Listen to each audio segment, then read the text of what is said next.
This is Charlotte Talks. I'm Mike Collins. On the local news roundup, in an attempt to break city council members out of silos, the mayor scraps the environmental committee, upsetting environmentalists after UNC Charlotte declares the time is not right to bring a four-year medical school to Charlotte. Atrium Healthcare and Wake Forest decide the time is right. Theirs is coming. No classes at CMS on May 1st as thousands of CMS teachers march on Raleigh, and candidate advertising in the District 9 race has begun. Some disagreement over just how good a Panthers move to South Carolina might be for that state, and more on our roundtable this morning. Our roundtable of reporters set the details of those stories and others, and they include Steve Harrison from WFAE News. Good morning to you. Good morning, Mike. Joe Bruno is here, reporter for WSOC TV Eyewitness News. Hello to you. Hello. Katie Peralta from the Charlotte Observer joins us. Good morning. Good morning. And Glenn Berkins is here. I didn't mean to put you last again this week. I'm never going to live that down. With QCityMetro.com. Morning. Good morning. Let us talk about the fact that a court has ordered the videotape, I guess the body cam tape, from Charlotte Mecklenburg Police in the shooting in March of 27-year-old, I think you say his name, Daquiers Franklin, at a Burger King in the west side of Charlotte. Your colleague, Joe, WBTV's Nick Oxner, not quite your colleague, but a television guy who's often on this roundup, testified before a judge saying he filed the petition asking for the release of the body cam footage, and the judge agreed. This happened yesterday. The motion was opposed by the district attorney's office. Apparently, the district attorney feared for that releasing the tape might, one, prejudice a potential jury down the road or the administration of justice, but also they mentioned that the officer involved in the shooting, the officer who actually pulled the trigger, might be put at risk if the tape were released. There's widespread disagreement between what happened that day at the Burger King. Some who were there said he was armed, that others said he was not. Police say he did have a gun. So far, the CMPD has not characterized what the tape will show. When asked what the tape shows at a press conference, Chief Putney said only that it shows the loss of life. So this tape is going to be released Monday, or at least it's scheduled to be released Monday, and it might bring a little clarity. And we've talked about this in the past with regard to the releasing of police tapes. People think it's going to be like a television show where you see precisely what you need to see because those television shows are edited that way. When he says this shows the loss of life, it perhaps means you can't tell anything from the tape. Right? Absolutely. Some police tapes show more than others. Often they don't show much at all, or at least they don't bring as much clarity as we hope that they would. Now, I'm a little confused because I read the Observer story about this morning, and it said CMPD did not object to the release of the video. Later in the story, it says CMPD has refused to answer questions from the Observer about the shooting. So if they don't care about releasing the tape, why not answer the questions? Well, that's a good question, and I guess you would have to ask Chief Putney that. Generally speaking, I think CMPD has not generally fought the release of the tapes. I think they've been among the more progressive departments in terms of saying, we support the release of the tape. And there is a law now that says you have to go to a judge to get anything released like that. Yes, that law was passed right after the Keith Scott shooting, and now you have to go to a judge, and this is what happened in this case. The media, WBTV in particular, petitioned the court for the release, and the judge agreed. It's an extra barrier, but you have to give credit to the law because it sets up a process, and for the most part, the judges have been agreeing to allow the video to be released. I think only in 3 cases, according to the Observer article, has a judge not released the tapes.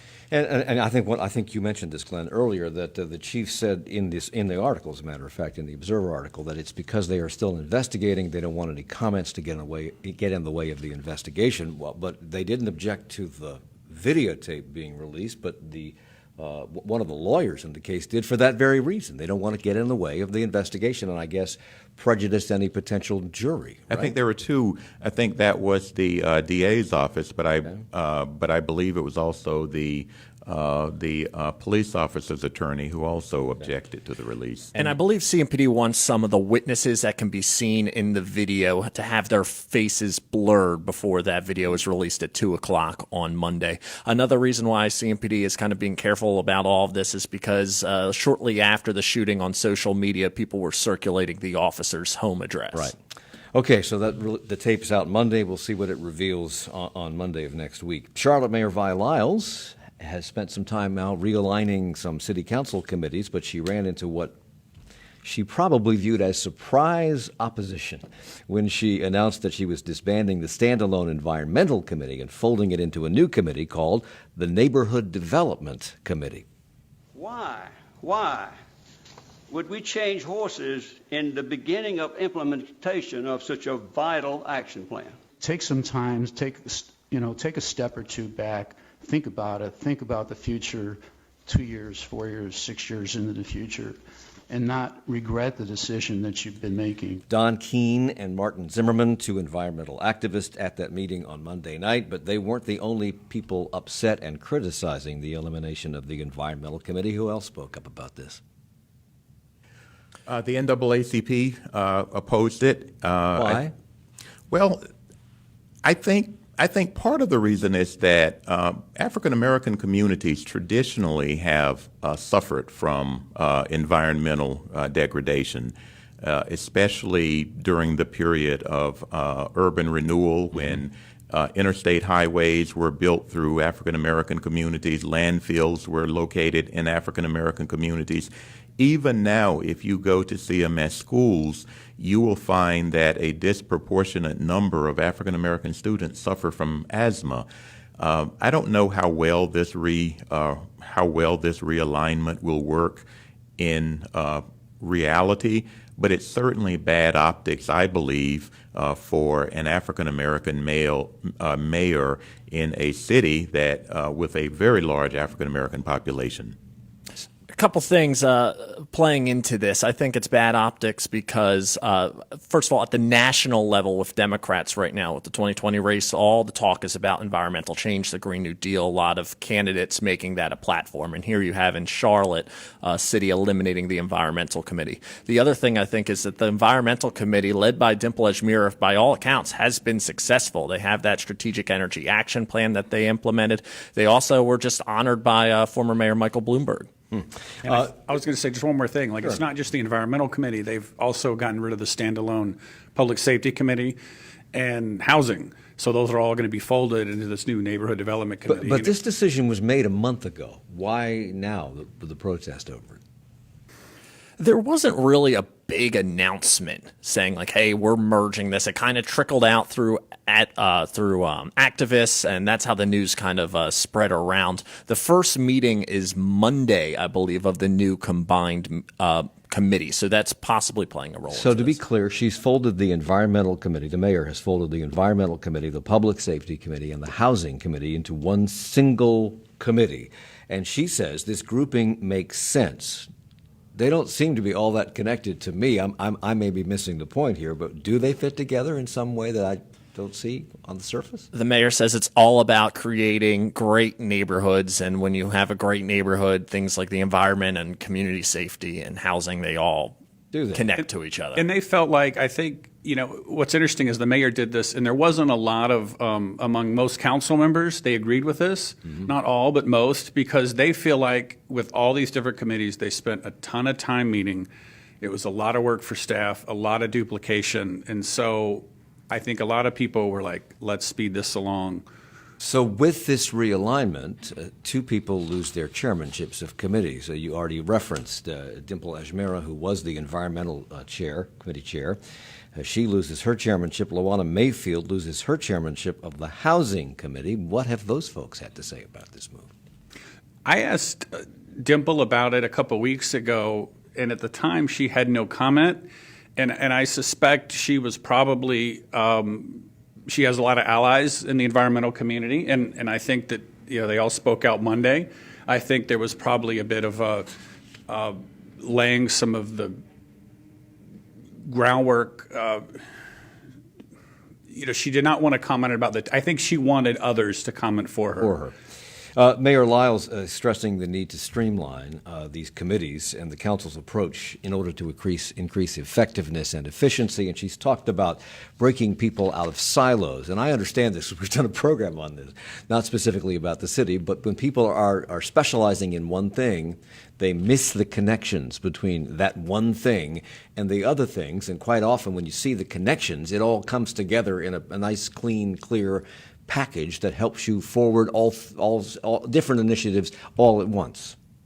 And she may, and the mayor may very well be right. This might function very well. As I said earlier, I think as much as anything, it's just bad optics.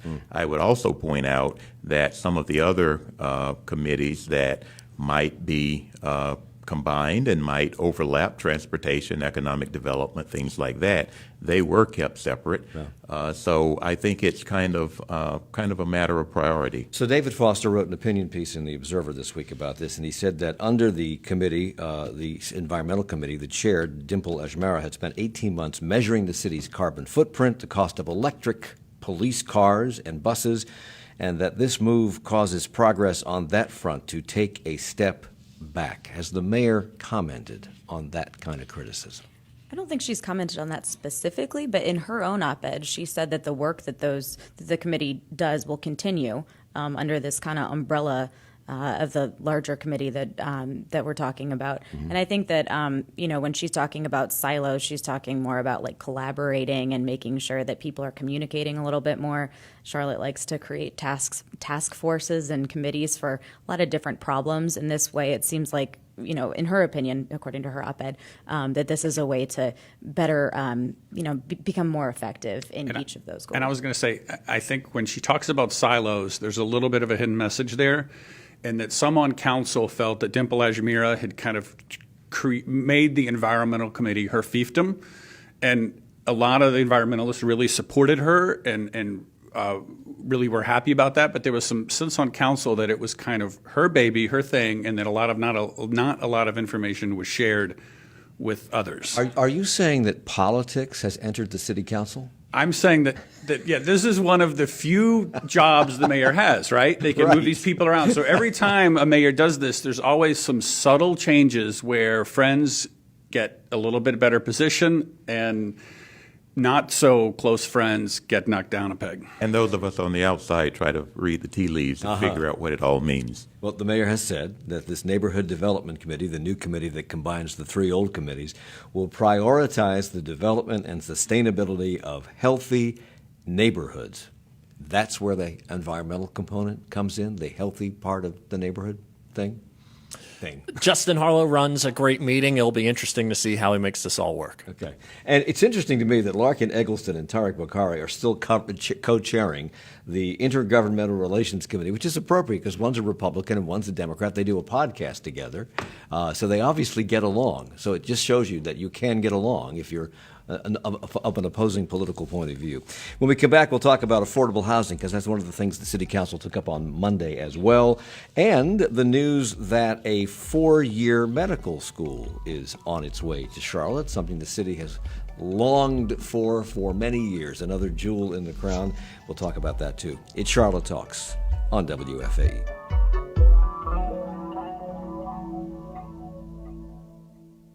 Support for Charlotte Talks comes from WFAE members and Mazda of South Charlotte, committed to bridging the gap between adventure and adventurer by helping people select vehicles that fit one's lifestyle. More at MazdaofSouthCharlotte.com. And High Hickory, a nature-focused Asheville community committed to low-impact development, green building practices, and renewable energy sources. More information on home site releases at highhickory.com. In recent years, some law enforcement and justice officials have come to recognize a problem with our nation's bail system. It unfairly penalizes the poor. They often can't afford to make their bail, and that keeps them behind bars. And that results in loss of jobs, loss of housing, and in some cases, loss of family, and certainly loss of income, which means they descend further into being poor. So Mecklenburg is shifting to a new system to reflect the recognition of the unfairness of it all, and we'll talk about it with some law enforcement officials on this program Monday at 9. Scientists finally capture the first image of a black hole. The president gets into trouble with the dark night. The Mueller report has yet to see the light of day, but Attorney General Barr says it'll be ready soon. Within a week. End your week with the Friday News Roundup. That's next time on 1A from WAMU and NPR. This morning from 10 to noon, right after Charlotte talks with Mike Collins on 90.7 WFAE, Charlotte's NPR news source. It's Charlotte Talks on listener-funded 90.7 WFAE and 90.3 WFHE. I'm Mike Collins, and we have the local news roundup on our roundtable of reporters, which includes Glenn Berkins from QCityMetro.com, Joe Bruno from WSOC-TV, Channel 9, Katie Peralta, reporter for the Charlotte Observer, and Steve Harrison with WFAE News. So in addition to the controversy at City Council over the combination of committees on Monday night, the council considered how to allocate $11.8 million in spending from the city's Housing Trust Fund on 7 affordable housing projects, but voted 7-2 against the proposed Parkside at Hickory Grove affordable housing development in East Charlotte. Why, Joe? Neighbors were really opposed to this project. They think East Charlotte is already oversaturated with affordable housing complexes. They did not want this particular project approved. They also had a lot of concern that the developer wasn't being forthright with them. There were concerns about a community meeting that the developer had that a lot of neighbors did not realize was happening. So City Council ultimately did not include that project in their list of projects that they are submitting to the state for and tax the mayor, credits. who described herself as the queen of affordable housing, said that she would tell the developer that something doesn't smell right about this. What does that mean? It's just the fact that there were so many neighbors that were having complaints about the developer and the transparency behind the project. Now, not all 7 of these projects will ultimately be built. It all depends on how many of them receive tax credits from the state, and I believe the city is anticipating up to 4 will. So are there a lot of affordable housing projects on the east side? And if so, why has that ended up being the repository for affordable housing? I looked, there's probably like 5 or 6 within a mile of where Parkside was supposed to be built. And one thing that's interesting is that the other 6 or 7 that they did approve are all in that so-called crescent, west, north, and east of Uptown. Probably 5 or 6 years ago, that was a big problem for the city. They wanted to disperse housing. They wanted to bring it south. And I'm not saying they've given up on that, but that's not a priority anymore because it's so hard to build it in South Charlotte. Land's so expensive. There's so much opposition that the city has basically said, we're going to put it where we can. Mm-hmm. Now, in this case, there was so much opposition, they did pull the plug. But it is affordable housing is being built today where it was built 5 years ago, 10 years ago, 30 years ago. That's not changing. Okay, so for people who for years now have been saying that we need to join the big leagues in terms of having a 4-year medical school, they got a pleasant surprise this week. And I think it was a surprise to most people because just a few weeks ago, UNC Chancellor Phil Dubois, who had been working with the UNC School of Medicine dean, wrote an article, I think in the Observer, a column, citing their reasons for why now is not the time to develop a 4-year medical school in Charlotte. They cited, among other things, financial challenges. But on Wednesday, Atrium Health with Wake Forest Baptist Health and Wake Forest University announced their decision to partner to bring a 4-year medical school to town. It would be a campus of Wake Forest Schools of Medicine. So what do we know? What do they know that UNC Charlotte and the UNC Charlotte and the UNC School of Medicine didn't know or didn't see? What's changed? The timing is certainly interesting, as you point out. I think the thing that seems to be a little bit different in the conversation is they always use the word synergy. You know, one system is going to benefit greatly from the other system. Atrium has been looking to expand its geographic footprint, but also its areas of expertise. It can tap into some of the fields of study that Wake Forest has, and Wake Forest, Winston-Salem, for its part, is pointing to some of the benefits that Atrium could bring to the Winston-Salem area. Well, Atrium was in the deal or in the process of talking with Phil Dubois and the UNC School of Medicine about doing this. They said no. So they went out and got themselves another partner for the dance, right? Correct. Essentially. Correct. And now people are saying it should have been UNCC. Right. So is this a done deal? I mean, a statement put out by all the parties said that the agreement, quote, signals the very beginning of in-depth discussions regarding the specific details of what our coming together could ultimately become. That sounds pretty nebulous. Is this a done deal or just an announcement of an exploration of best intentions? This may not happen. It's not a done deal. They're trying to get there. They're hoping to reach a final agreement by the end of the year. Because I think they want people to see that they're working, and it is like a memorandum of understanding that, hey, they are planning this, but now, they have to get there. Atrium has entered into other memoranda of understanding that have collapsed and fallen apart in the past. Is this likely to? I mean, if the like you say, I guess it's the largest school of medicine in the state, isn't it? The UNC School of Medicine, is it? I think so, yeah. If they say this is not financially viable, are they likely to be right? I ran that editorial by a healthcare consultant, Paul Umbach, who studied the feasibility of med school in Charlotte. He just did not understand that either, though. It's not just us who really don't understand what Phil Dubois is saying here. I think he should probably clarify his comments. And when I reached out to UNC Charlotte after this announcement, they did not respond. Well, we are the biggest city in the nation without a four-year medical school, so getting one would be a jewel in the crown. And you just referenced Paul Umbach, who's a healthcare consultant. It's not just about bragging rights, he says. He told us in, I think, 2015, he told WFAE this week that, he advised local groups in 2015 about this, but he told us this week that the country's strongest economic centers right now are the ones that have strong academic medical centers at their core. As we've looked at the new medical schools across the country, they become really the heart and soul of healthcare reform, increasing quality, increasing the research aspects of health. Medical schools do a lot of community outreach and service. Have they said how big this school is likely to be, or they're wanting it to be? How many students might be involved?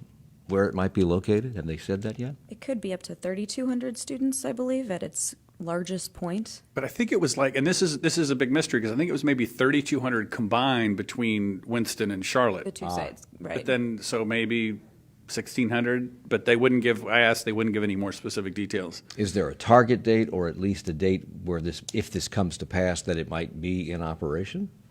I think by 2022. Umbach says that he would expect 3 to 5 years for construction. So you reported also, Joe, that this is not, although there have been previous aborted attempts to bring a medical school to Charlotte, this would not be the first four-year medical school in Charlotte. From 1907 to 1914, Davidson College had a medical school in Charlotte, but then the school shifted to Virginia. Was it in Charlotte or was it in Davidson? It was in Davidson until 1907, and then it came into Charlotte. I want to point out that in 1907, it took much longer than it does today, maybe not, given the traffic, to get to get to Davidson. So I would argue that they had the medical school. We did not. All right. Speaking of schools, no school at CMS on May 1st. That is the day that teachers will march on Raleigh, and the number of teachers from CMS marching on Raleigh continues to rise. I think when the school board met, Clayton Wilcox, the superintendent of school, referenced that there were 1,200 teachers planning to go, and that number was growing. Yesterday, it had risen to 2,000 and continues to grow. So CMS has opted for an optional teacher workday. This is the second march in as many years. And Amanda Thompson is with the Charlotte-Mecklenburg Association of Educators. She told WBTV that teachers have 5 major requests for this march: more support staff, higher minimum wage, Medicaid expansion, retirement and health benefits, and higher pay for advanced degrees. When parents ask me why are we trying to get out of school or just for money, I said, no, it's for your child. Join us in this movement. Now, when she talks about higher minimum wage, no teacher makes minimum wage, so is she talking about minimum wage for other school employees or higher minimum wage, period? I believe she's talking about throughout the school systems. So so the teachers are advocating not just for themselves, but other staff employees. That is my understanding, Okay. yes.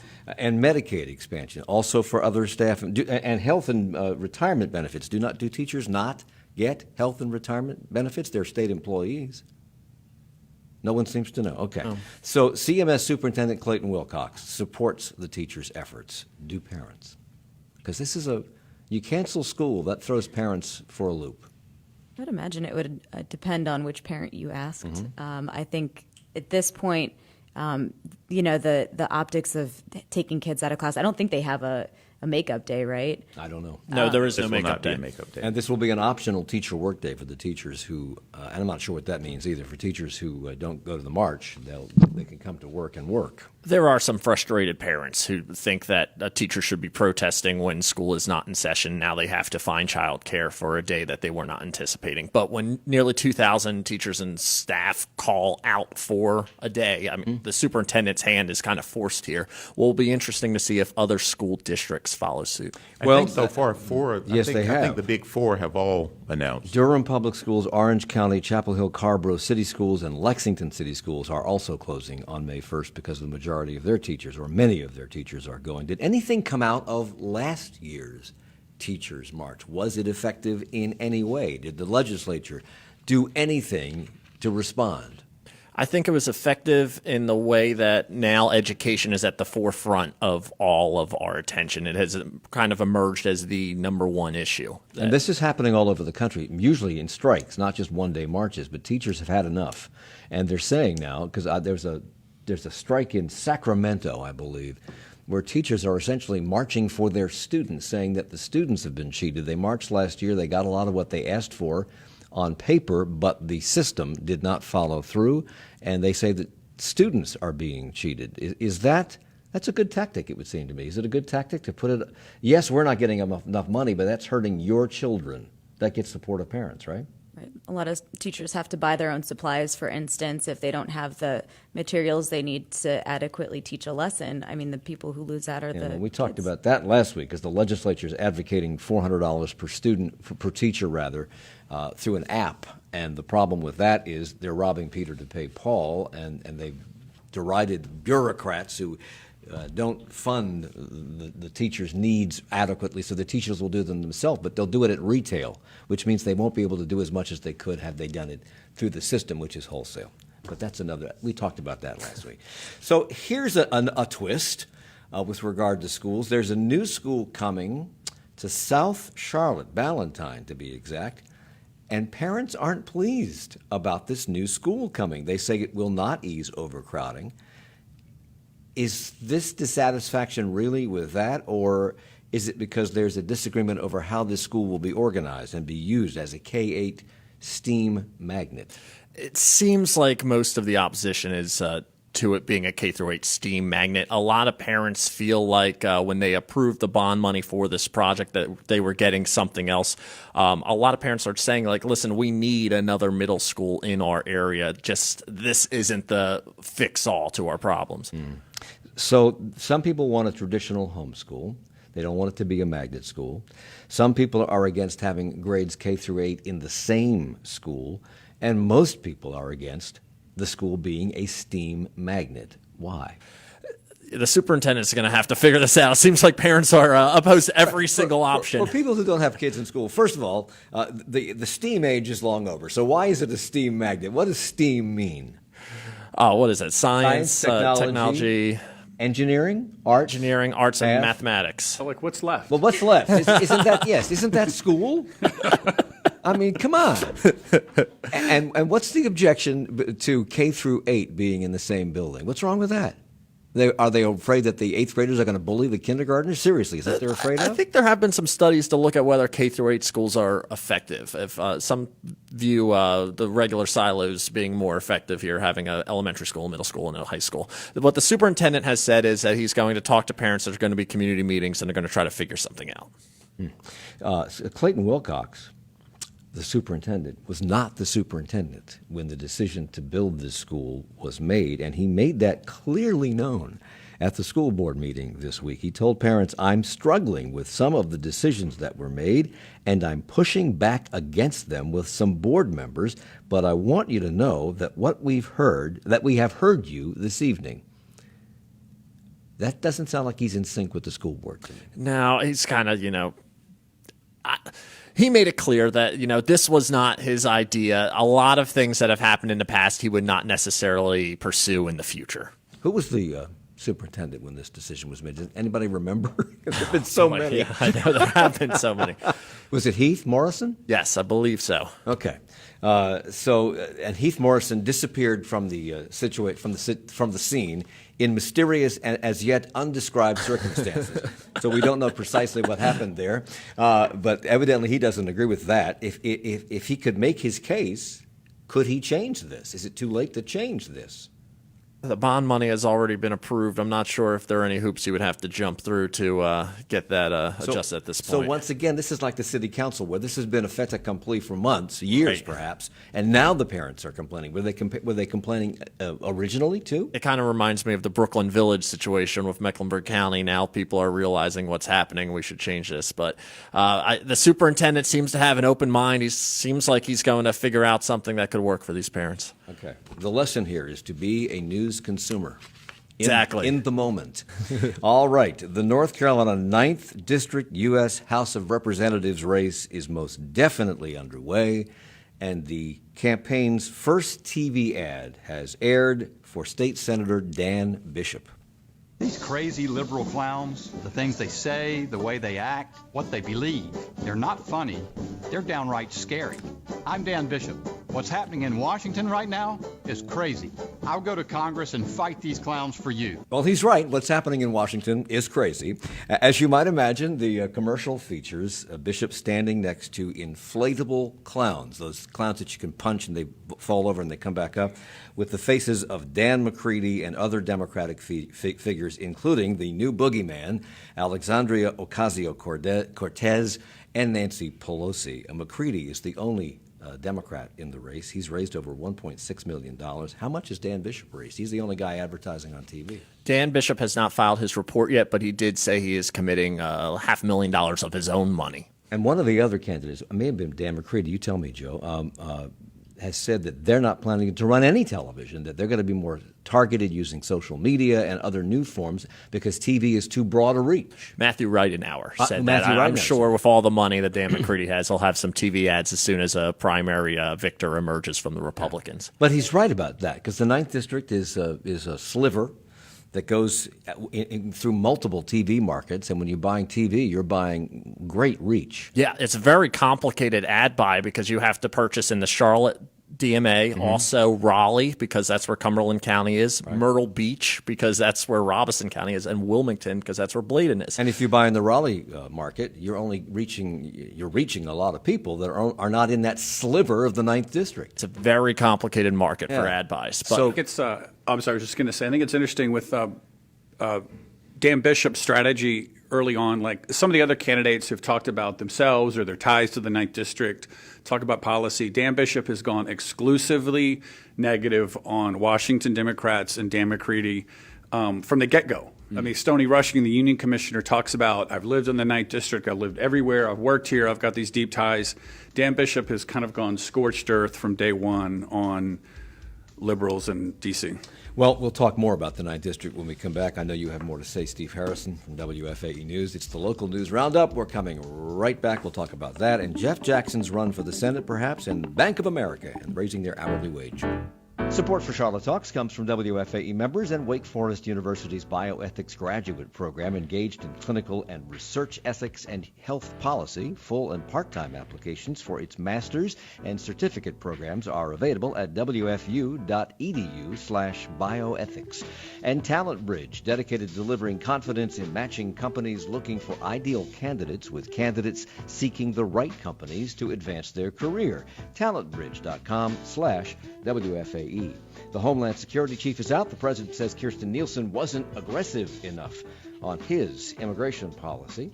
The Attorney General accuses the government of spying on the president's 2016 campaign. And meanwhile, the Mueller report At least a redacted version of it is set to be released next week, and a former Obama administration attorney is the first prominent Democrat to be charged as a result of the Mueller probe. Those are just some of the stories they'll be talking about when the News Roundup continues on 1A in 20 minutes. It's your world. We help you explore it. For many people in Venezuela suffering from shortages of food and medicine, a lifeline runs from Miami. It's your community. We help you understand it. Proposed legislation would give all North Carolina teachers $400 to spend when they wish on approved school supplies for their classrooms. WFAE's Morning Edition is an essential way to start your day and stay connected to your world. Listen weekday mornings from 5 to 9 on 90.7 WFAE.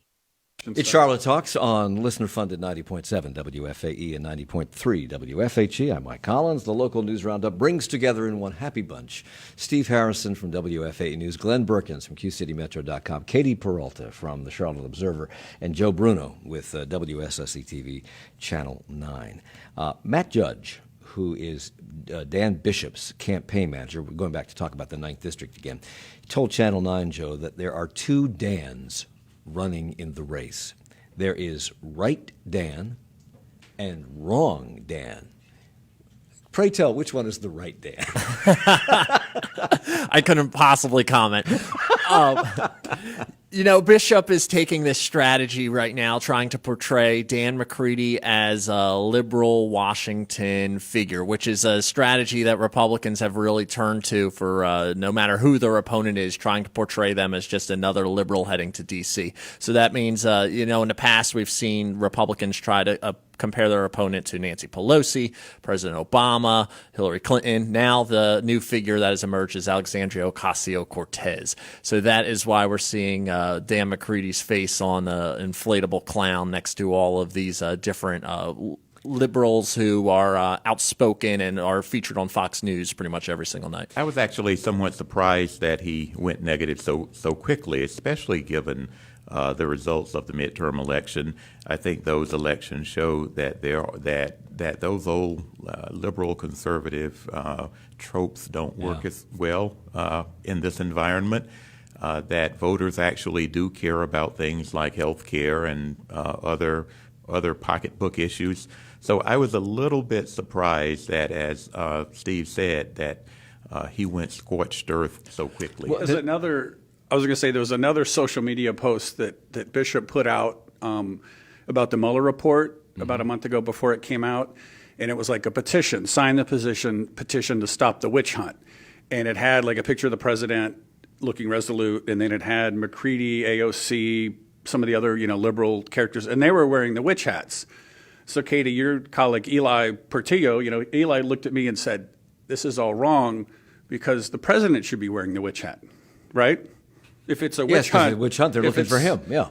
So that was just a little bit of a subtle thing that I think they got that a little backwards. Well, go ahead. I think it's an effective strategy for the Republican primary in a special election because you have to cater to your base and you have to rally up people to vote.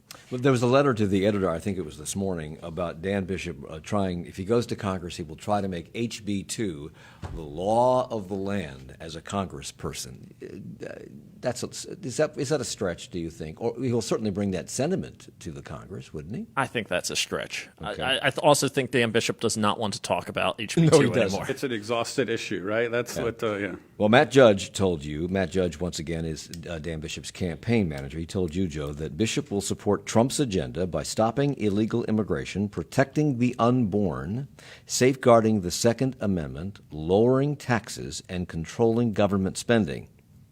Wrong Dan, he said, that would be Dan McCready, is opposed by the NRA, backed by radical pro-abortion groups, and will fight for open borders, abortion on demand, and gun control. Is any of that true? What I think the Bishop campaign is trying to say here is if these issues come up, is Dan McCready going to side with President Trump and Republicans in opposition, or is he going to fall in line with the rest of the Democrats on what Nancy Pelosi backs? Well, let's get back to protecting the unborn. There seems to be a movement among Republicans or conservatives, not just nationally, but within the states, to overturn Roe v. Wade. If you can't overturn it, then we'll stop it at the state level. Do they think they have an issue with this? Do they think this is a winning issue for them? Yes, given everything that has happened in Virginia, I think the conversation has turned toward abortion again. Okay. And lowering taxes. Haven't taxes already been lowered? We're doing our taxes. It's just a great buzzword. Now. Who's opposed to lower taxes, right? If we keep lowering taxes, how do we pay for anything? Seriously. Oh. And controlling government spending. Isn't government spending way up? It is way up. And that is something that Matthew Reinauer says that he wants to make a part of his campaign is reducing the national debt. Okay. So North Carolina Senator Tom Tillis is going to be running for re-election in the next senatorial race. And this week, State Senator Democrat Jeff Jackson told you, Joe, that he is taking a serious look at the race. Was that unprompted, or did you ask him specifically? I asked him specifically. He met with the DSCC in February. We haven't heard much since then. That's the Democratic Senatorial Campaign Committee. Correct. Okay. No one else has emerged. No names are out there. I asked him, hey, are you going to be making an announcement anytime soon? He said he's taking a serious look at running. He's just talking to his family, trying to see if it will work out. Right now, though, there are only a handful of people who are declared for this race. Trevor Fuller, Mecklenburg County Commissioner, being one. Erica Smith from northeastern North Carolina being another. And then a tax attorney from Raleigh. No strong front runner has really emerged yet. And if Jeff Jackson throws his name in the ring, there he is. Of course, Tom Tillis is from this area too, but and he won at the state level for Senate. Does Jeff Jackson have enough name recognition to go up against not only Tom Tillis, but an incumbent? With Josh Stein saying he's not running, I think Jeff Jackson's probably the most recognizable Democrat that's still out there that would run for this seat. No Anthony Fox. No Anthony Fox, no Vi Lyles. And I think that there'll be, back in, I think at the beginning of the year, I talked to Jeff Jackson about this, and he was kind of saying he wasn't really interested. Family issues and a lot of other things. But I think that as time goes on, and without more candidates stepping forward, I'm guessing the pressure on him to run is going to be really significant. And Joe, you reported that Jackson posted on Reddit that the Democratic Senatorial Campaign Committee asked him to keep an open mind. Does that mean they are recruiting him to run? It seems like it. The DSCC hasn't found another candidate. We haven't heard much of who else they're meeting with. I assume that they've had conversations with Stein, and Stein has already publicly declared he's not running. But Jackson was very upfront with the fact that, yes, he did meet them. If you want a serious political career, and apparently Jeff Jackson has all the signs of wanting one, can you ignore something like that? If they're coming after you from the Democratic Senatorial Campaign Committee, can you turn that down? I think he could get away with it since we have another Senate race in 2022 and he has a newborn at home. Right. But it's tough to turn that down when it's offered to you. So Republican Scott Stone of Ballantyne, who served a term in the State House representing District 105 until he was ousted when the kind of blue wave ousted a lot of Republicans from Mecklenburg County out of the state legislature and other places. He's launched his campaign to be the state's lieutenant governor. This is a growing field of people running to be the next lieutenant governor, and it includes another Mecklenburg County person, Chaz Beasley. He's running. What does the lieutenant governor do that so many people want this job? A lot of photo ops, and they preside over the Senate. Really? So it's cushy. I'm serious. I mean, I don't understand why people want this job. It doesn't make any sense to me. It's the number 2 seat in North Carolina, but yeah, I mean, you preside over the Senate. Other than that, nothing. Not really much. Get ready to run for governor. I mean, state fair. I mean, some states, if the governor leaves the state, the lieutenant governor becomes the governor, which means a lot of governors don't leave because they don't want their lieutenant governor to become governor because you can actually do things when you're in the chair that are sometimes difficult to overturn. That's not the case here, right? It's even hard to keep track of everybody who is running now. Scott Stone, Jim Puckett has said that he might run for the seat. On the Democratic side, you have Chaz Beasley, Terry Van Dyne from Asheville. A couple others have said that they're interested as well. It's Cal Cunningham, I think. Cal Cunningham, yeah. For some reason, the lieutenant governor race is the race to watch. Okay. Around the country, people have been calling for an increase in the minimum wage, and Bank of America CEO Brian Moynihan this week said he agrees, and he's doing something about it. If you get a job at Bank of America, you'll make $41,000. That goes all the way up and down the ladder. Up and down the ladder. With the success our company has, we have to share the success with our teammates. So starting salary at Bank of America will ultimately be $41,000. Yeah, $20 an hour by. And that job would be what? These are mostly consumer-facing roles, so folks like bank tellers.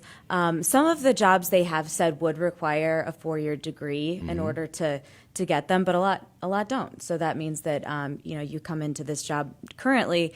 I think they set their minimum wage at $15 an hour in 2017, so they'll increase it kind of in steps. I think it's in a couple. $17 on May 1st. Correct. And then $20 by 2021. Correct. Was this an unexpected decision? I don't know if you could call it unexpected, but like Moynihan said, they want to spread out the wealth. It sounds like to the people who make the least in the company, and it's at a time when their competitor in Charlotte, Wells Fargo, has faced a lot of bad PR. This is more good PR for. I hadn't heard. And Bank of America, I think, and industry watchers who study the minimum wage and economic mobility and things like that, kind of hope that this will be a ripple effect. It'll cause other competitors to look at raising their own minimum wages. Bank of America is clearly doing this for competitive reasons. Of course, they want to take care of their own, but I think that it's also a way to attract, top talent. It's attractive for people who make more than the minimum wage to know that their employer cares about people who don't make as much as anyone in the C-suite. Moynihan spoke. I'm sorry. Go ahead. No, I was going to say some who are far more cynical than us did note the timing of the announcement the day before congressional hearings. Right. The bank chairs and the bank presidents went to testify before Congress about, among other things, the fairness in the system. Okay. And Moynihan spoke at the Charlotte Chamber Annual Economic Outlook luncheon recently, and at which he called for Charlotte to fix its economic mobility problem, which we all know about. He said, "We have a duty here to make sure that we sort of take care of these things and do it the right way." That's obviously part of the thinking. Did the economic mobility study lead in any way to this, or is this just happenstance? I think the people who are working behind the scenes with the economic mobility issue, I think they would say that it's part and parcel. But in reality, we see this happening all over. A lot of major corporations are recognizing that that workers need to earn a livable wage, and not just employers, but cities as well are moving to implement higher wages. Henry Ford knew that. That's how he sold cars. Will this mean when a Bank of America starting salary is $41,000 a year, that somebody sweeping the floors at a branch bank is going to make more than a school teacher? Yes, I think. Right? I don't know. If are they don't contract out for that. I was going to say if those probably are not bank employees. They may be contract employees. Well, a teller will make $41,000 a year to start, and she'll make more than a school teacher, a starting school teacher. And I think that amount is supposed to go up too with inflation. I think that's what Moynihan said. Okay, something to think about. What will this mean? Let's see here. Wells Fargo is selling. They're selling their Charlotte-based retirement and trust business for $1.2 billion to the Principal Financial Group. What will this mean for Charlotte? Why are they selling it, and what will this mean?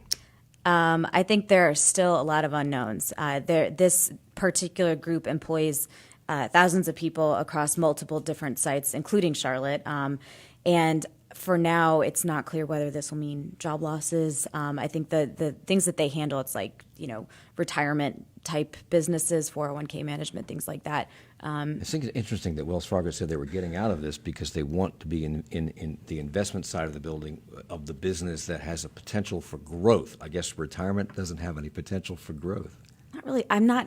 That seems strange, doesn't it? I mean, there's clearly room for growth, especially with as you work toward it, but not once you start dispensing it. Maybe or dispersing it. Maybe there's so this division, I think, involves 2,500 people around the country, 800 in Charlotte. That's a lot of people, and we don't know their future. We don't know what the Principal Financial Group intends to do with this unit as of yet? Because they're based in Iowa. Correct. They could move the whole thing to Iowa, right? They could move the whole thing to Okay. Iowa. At nearly the same time that Wells Fargo made that announcement, it was revealed that they are close to finalizing yet another 5-year deal to keep their name on the Wells Fargo Championship, which is the national championship, the PGA championship played out at Quail Hollow. Was this really ever in question?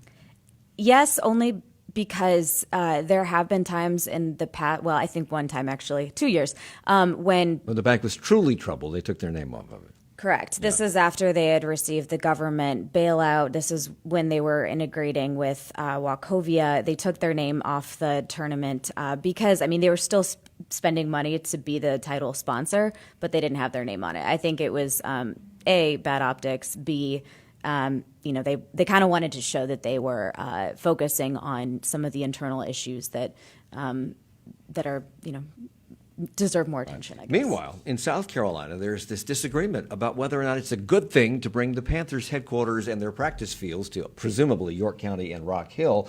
Henry McMaster, the governor, the Republican governor, says this is a great idea. It's the best thing since sliced bread. Democratic Senator Dick Harpootlian, who's been a political force in that state for a long time in Columbia, has engaged his own economist to study the value of this. And what is he saying that he's found?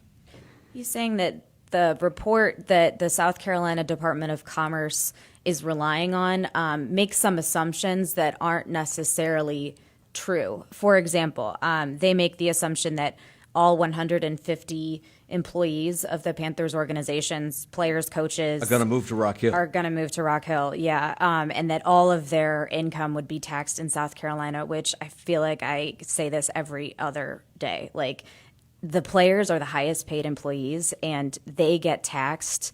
Their incomes get taxed where they play games, and that is not in South Carolina. But who made that decision? It's something called it's nationwide. Yeah, it's nationwide. Who made that decision? It's called a Jock Tax. It was implemented over decades. So ago. Harpootlian, who's against this, is joined in his skepticism by Republican Chip Campson of the Isle of Palms. He says he knows the deal made sense in the last century, but not in this century. We don't have to bribe people to move to paradise, he said. So that fits in with their advertising slogan in South Carolina, South Carolina, just right. Thank you all for the hour. We'll leave it there.